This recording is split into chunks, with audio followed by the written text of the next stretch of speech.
Hello students, আমি আজকের chapter হলো আমার দি বানিয়ান ট্রি, যে পোয়েমটি আমি বেঙ্গলিতে পুরো সামারিটা বোঝাবো পোয়েমটার।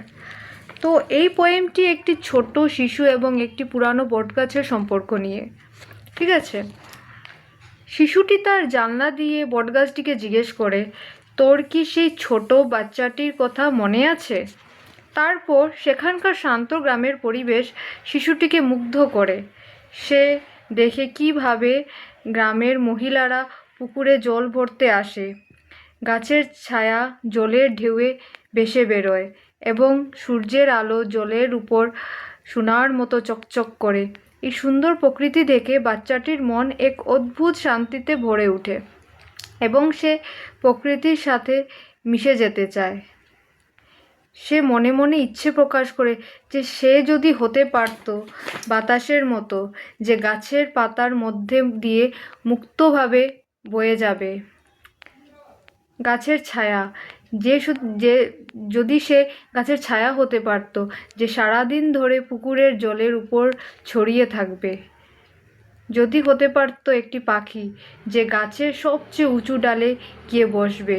যদি সে হতে পারত হাঁস, যে পুকুরের শ্যাওলা ও ছায়ার মধ্যে শান্তিতে ভেসে বেরোবে।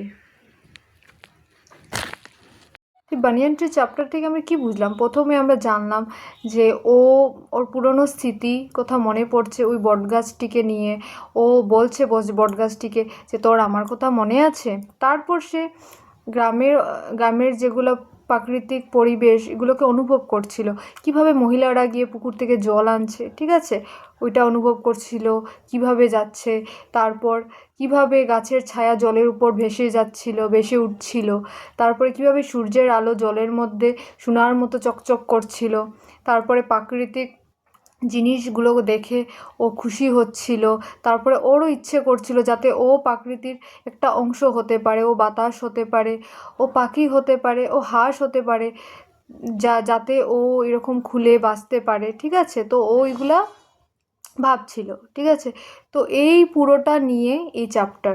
ঠিক আছে, thank you students. Please subscribe my channel, like the video, share the video, আর যদি কোনো কোয়েরিজ থাকে কমেন্টে বলো।